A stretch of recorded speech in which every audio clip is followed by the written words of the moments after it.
Hello whiskey lovers and welcome to another one of Mark's whiskey ramblings. Well, I say whiskey rambling, but that's not entirely true. Even though there is a link to whiskey, today I would like to talk to you about this new gin by Bert Bruyneel. Now, I've spoken about the NOG gin before, and NOG is the acronym for No Ordinary Gin, and it is not ordinary, as you will find out. I've spoken to you about this kind of gin before, but I wanted to talk to you about this one because this is already batch number 12, and it has a special resonance with the Toshan Man, with me, because, as you know, Bert Bruyneel finishes his gin or ages his gin on casks that have previously held whiskey. Now, this batch number 12 aged on the barrel that previously held this whiskey that Bert Bruyneel also bottled under his label Asta Morris. This was a 24-year-old Auchentoshan from 1991, and if you remember, I did a rambling on this whiskey as well a couple of months ago, where I raved about the quality of this whiskey because this is one of the best of Auchentoshan I've tried so far. An Oloroso sherry cask Auchentoshan, 24 years old. Now, after bottling this whiskey, Bert Bruyneel filled the cask with his gin. He left it to mature for months on end, and at the end of the day, this is what we got: a gin with a brilliantly golden color, obviously from the whiskey cask. Batch number 12 is, just like the previous batches, finished on a on a whiskey cask or aged on a whiskey cask, but each batch is aged on a different whiskey cask. So batch number 12 on the Oloroso hogshead that previously held the Auchentoshan 24-year-old. So, you know, I simply had to have this gin, obviously, because it is Auchentoshan influenced, more or less.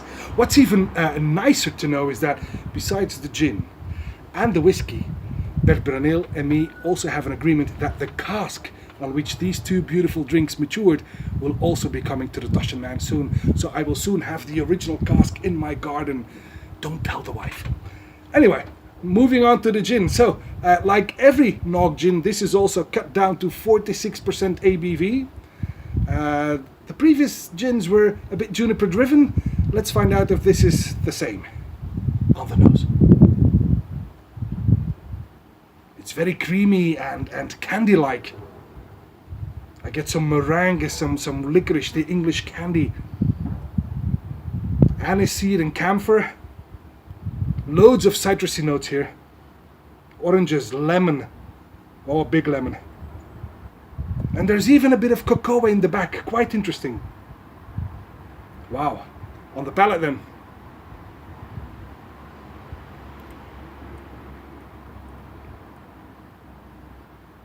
Now it's bittersweet. Now the juniper is up front.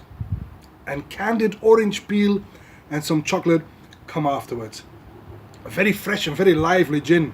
And I have to be honest, I was kind of I won't say afraid, but I was a bit worried that the gin would be too sharp for the Auchentoshan. Auchentoshan being a delicate triple distilled whiskey, I thought the gin would be too sharp and that the Auchentoshan would be unable to tame the whiskey. But this works hand in glove. This works beautifully. On the finish,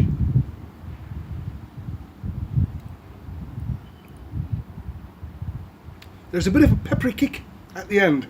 Finish is all about citrusy notes now, and a little bit of pepper in the end.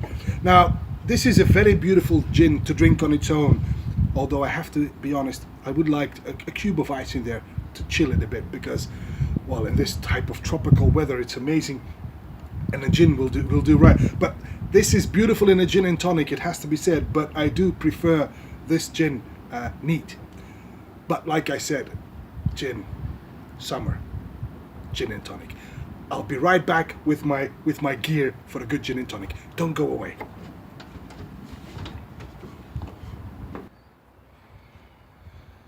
Right, we're back. Okay, so now, you may have noticed some new attributes on the table, including my garnish for my gin and tonic and my ice cube.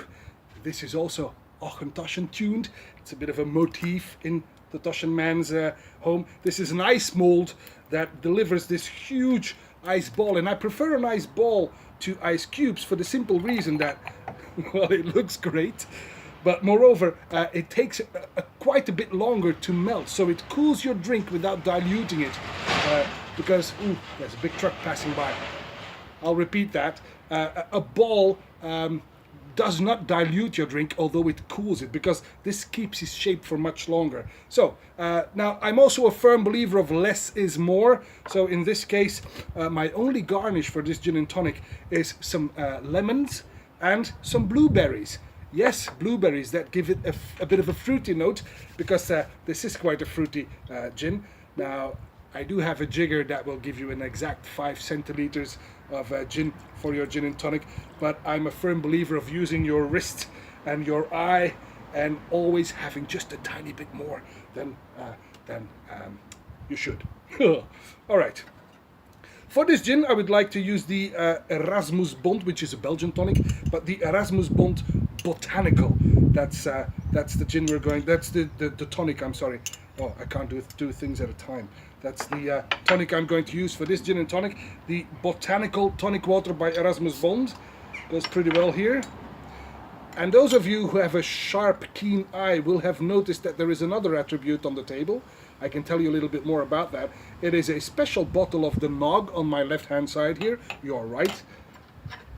A special bottle of the NOG. What can I tell you about that? Well, there's this new little hobby of mine called hydro dipping. It's not something I've invented. It's a painting technique that's been around for a while now. But my son came home from school one day and he said, Daddy, I learned something new called hydro dipping. And he explained it to me. And so I started experimenting. And this was one of the first experiments that I did with an empty NOG bottle. And this is the result. It's a painting technique that creates unique designs, never to be repeated. And I showed it to Bert Bruyneel, the owner of the NOG gin, and I showed him my bottle and said, what do you think of this artwork? And he was so chuffed that he said, Mark, come down to the Asta Morris headquarters and I will give you a unique gin. I will give you a vatting of 7 of my NOG gins, which he did, so it is now full and sealed. And he even signed the bottle on the back. You see that? He gave me his signature as well. Ooh, and a smiley. And it is bottle 1 of 1. So this is a unique bottle. Now, am I ever going to be able to taste this, to try it? Yes, because Bert also gave me a 20 centiliter sample to try. So I will do that in the privacy of my home, in the tranquility of the Toshan temple's basement or whatever. But here we are, the gin and tonic of the NOG batch 12. Oh, this is the ideal weather for this.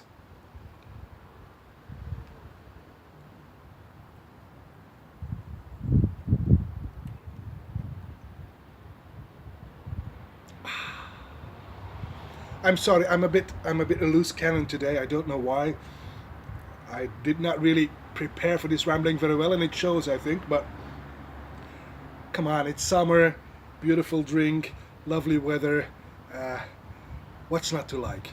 I just wanted to tell you that this NOG gin, batch 12, which aged on a cask that previously held a beautiful Auchentoshan, is an absolutely stunning gin that you should try neat before putting it into. It works wonderfully in a gin and tonic, of course it does, especially with the tonic that I chose. But I do prefer it neat. This is such a beautiful gin, so much more than it's not a component of a gin and tonic. This is a gin in its own right that should be favored. It should be, you should try this on its own.